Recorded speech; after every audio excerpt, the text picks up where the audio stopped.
Hey everyone, welcome to the Ask Nicole Weekly live stream where we talk about tech and marketing as it relates to small business. My name is Nicole Willette. I own Breaking Even Communications, which is an online marketing company. And today, the day you're watching this, is my birthday, which is why I'm pre-recording this video so that, I can have a bougie breakfast or something. Now, if you want to get me a birthday present, that's totally cool. But if you want to just do something nice, I would so appreciate it if you subscribe to the YouTube channel. I'm really trying to get to up to 1,000. And since the last couple of weeks, we've been growing pretty steadily on there. I think it actually might be achievable within the next couple of years. And if you just want to learn more about the company or just kind of learn more about marketing, the blog is a great place to do it because we have all of the live streams there as well as other blog posts we've written, over 1,700 in total, about various online marketing topics. So today's topic is what I've learned watching over 50 hours of online marketing guru trainings. Now, if you subscribe to the YouTube channel, you know that over the last couple of months, I've added an additional video besides this Tuesday live stream to the mix. So I've been doing these Nicole Reacts videos. So every Friday, I do a reaction style video to an online marketing guru. I think they're super fun for me to make, and sometimes we'll snark. Sometimes I'll pause it and talk a little bit or give a little context to what the guru is talking about, but not giving any information on.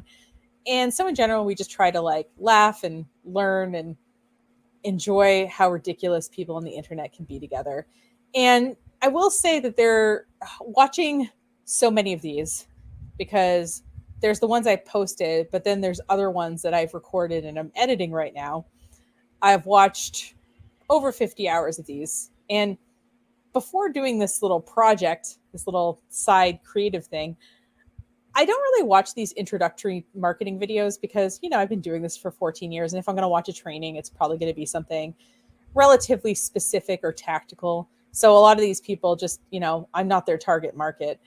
But I have seen a lot of sort of common threads that I would like to address to people who watch this live stream, who follow my business in general. And before we get started, over the weekend, as I was researching this video, I came across this woman. Her name is Rachel K. Albers. I'm going to link to where she is on the internet. She is honestly like goals. She is amazing. And she wrote this article about SEO friendship, which is like basically how all these gurus are like fake friends with each other for, internet clout and selling things.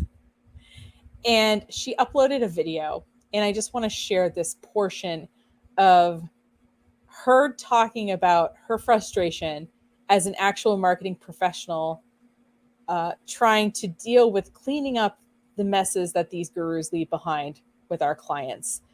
I literally couldn't put it better myself. I'll link to all of her websites and socials in the description, but here is Rachel eloquently expressing why these gurus annoy me, frustrate me, and anger me so much.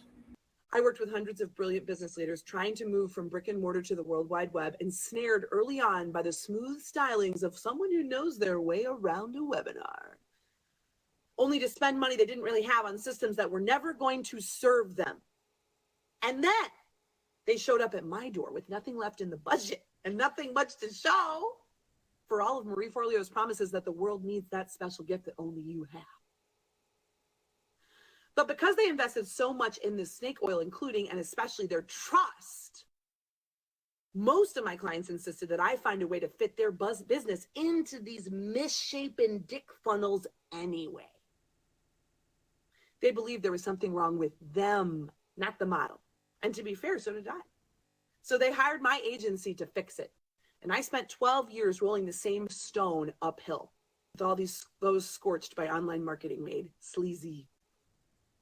I invested, personally, dozens of extra hours in every single project, re-educating my clients, smart, high-achieving business leaders that would not self-describe as suckers, about the realities of modern online marketing and what it would cost, both in terms of time and money, to execute the schemes they learned in some fucking telesummit.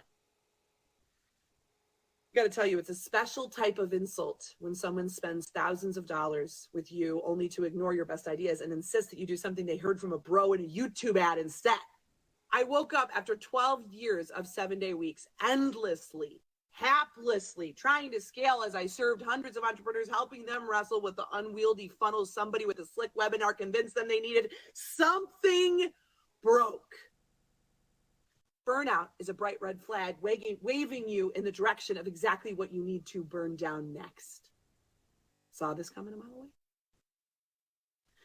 This burnout as old as time and the brand that came before it are both important here because they answered the question, why do you care, RKE? Why do you care?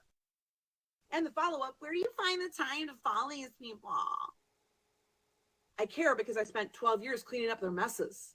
I'm not a disgruntled customer. No. I just work with other people's disgruntled customers.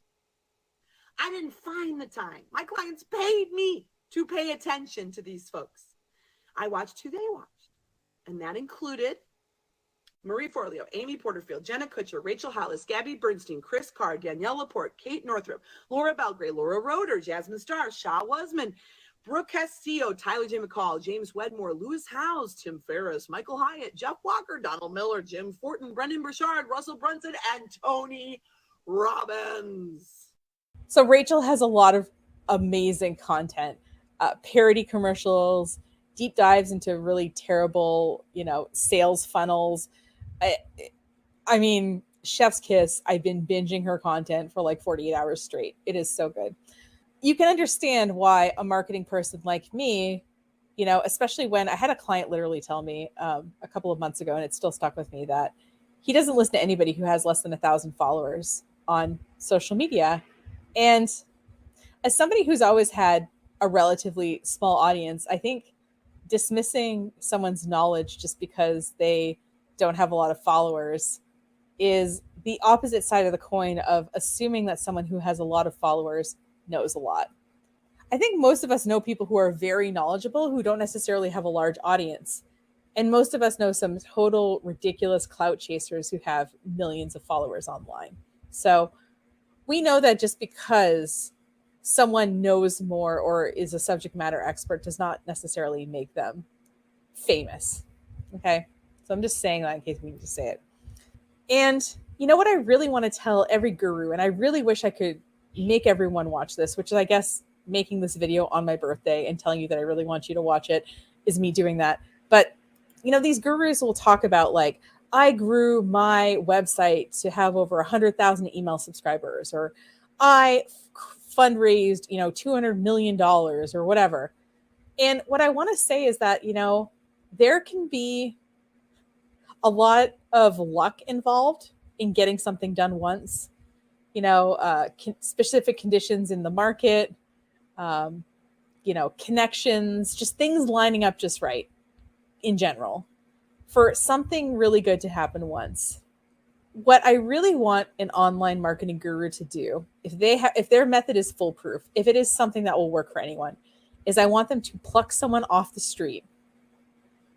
And I want them to document this entire process of this person learning, implementing, and having the exact same or similar amounts of success to them. You'll notice that no guru offers to do that. Ever. They never offer to do this. And the reason is that they know that their method doesn't really work. And they know that they can gaslight somebody if they do pay thousands of dollars for the class or for the funnel or for the program or whatever. If it doesn't work, they can just say, oh, you didn't work hard enough. It's your fault. Because not only are they sort of elevating the people that it works for on their website, but they're also suppressing any voice that would say that it doesn't work. Rachel's article, which I will link to below, talks about the SEO friendship of Rachel Hollis, Jenna Kutcher, and Amy Porterfield in great detail. And the fact that while all of these individual people, they seem like they're humans with children and, lives and really good Instagram filters, what they are ultimately is corporations. So even if they have a falling out personally, they have to continue to have the SEO friendship to hold up the corporate agreements that might be in place and to hold up the streams of revenue that they have going. So what have I learned from watching 50 or more hours of online gurus talking about things? Well, I've learned that most of them have a sample size of one.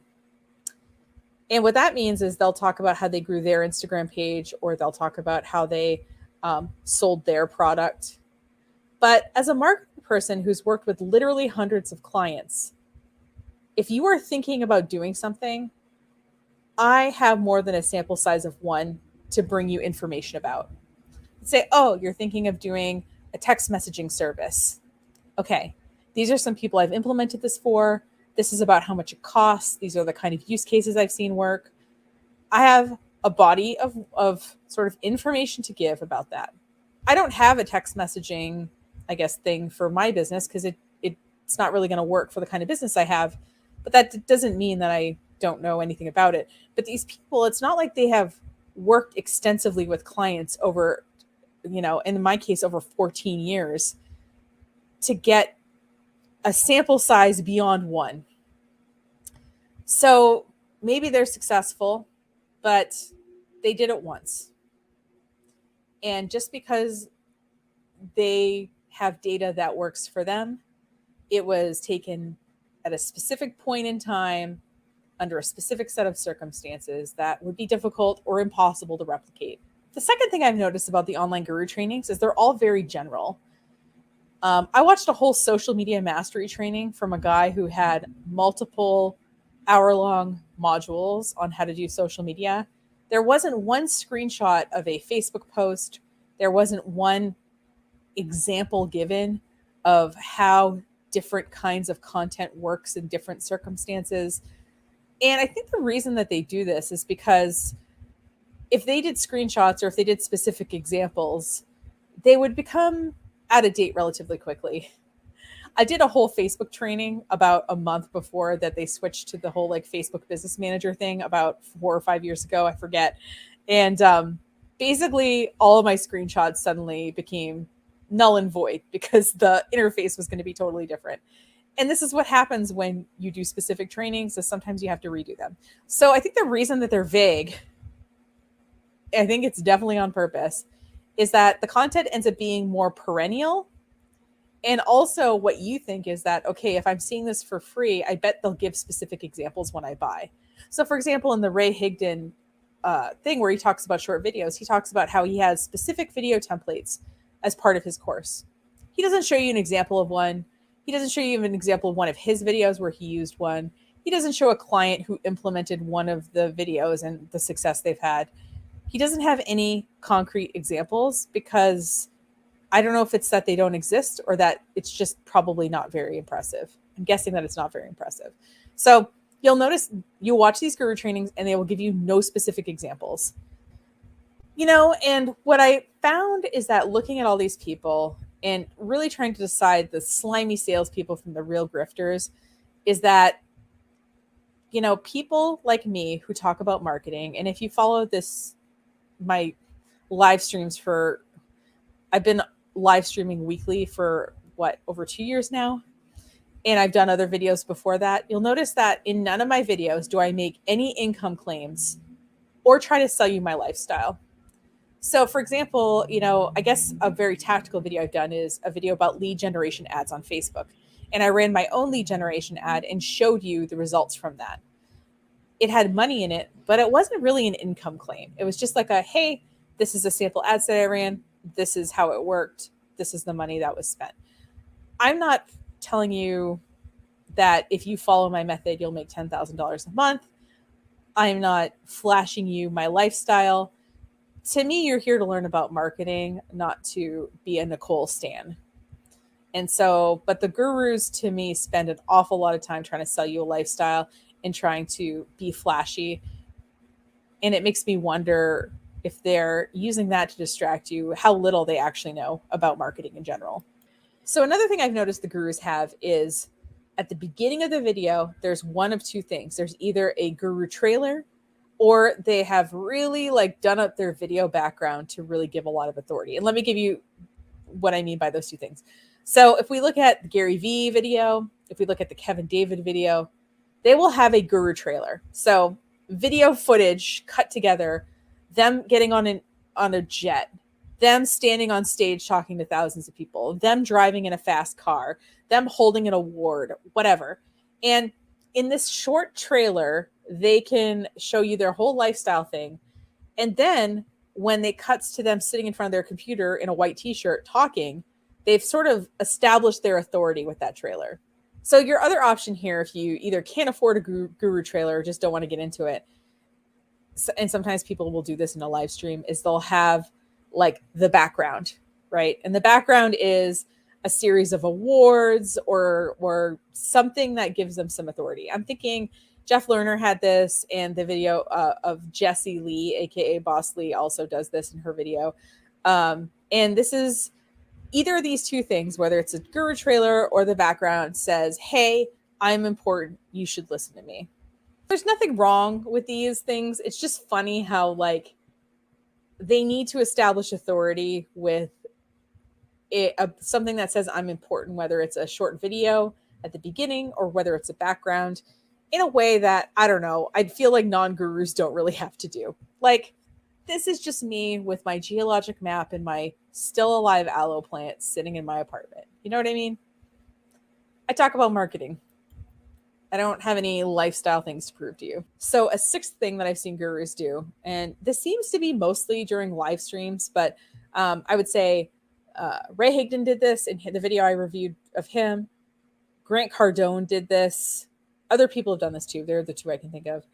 Is there's this sort of like faux relatability of being unpolished. So for example, they'll spend 2 minutes at the beginning adjusting the camera. Can you hear me now? Can you hear me now? Are we live? Are we live? Hey, producer off camera. I see that there's a problem with the Instagram feed, and it's like, okay, I don't get why you couldn't have done all that setup beforehand. And then the other things they'll do is they'll be really careless with their visuals. So they'll say, oh, well, if we look at my Instagram or whatever, and it's like, if you would have cared about people seeing the visual, you could have just done a screenshot and saved it on your computer so that you could reference it and put it on the screen while you're talking. If you really cared about people seeing the whiteboard or the poster behind you, you could have adjusted that with the camera on before starting the live stream.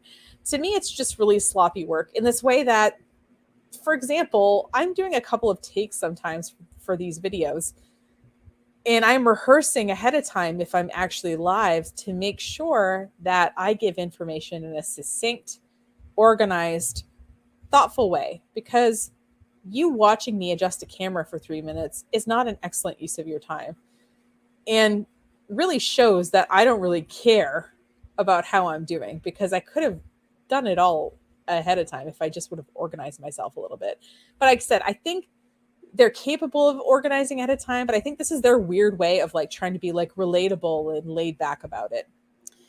And finally, relationships with these people, whether it's between gurus or with their followers or whatever, are transactional and used for content only. And I will link to the Rachel article about the SEO friendship, but I just really think that that's so interesting. And I might include a clip here from that same video that I referenced earlier, talking a little bit about the transactional nature and the corporate nature of these friendships. Oh, and this pic with 49,960 likes on Jenna's Instagram, only 37,862 on Rachel's Instagram, with Amy coming in at 9,282 for her version, also happened to appear on Good Morning America with the headline, "Double Tap If You're Lonely," in a campaign led by Kutcher to talk about loneliness. It pairs well with the Facebook Live that Rachel, Jenna, and Amy did the weekend, that picturesque weekend of girlfriending at Blackberry Farm. But why would I think that Jenna Kutcher and Rachel Hollis are friends? It was just one photo and one Good Morning America feature, which paints a very chill portrait of casual lady friendship with the following. Okay, here's a quote from that article.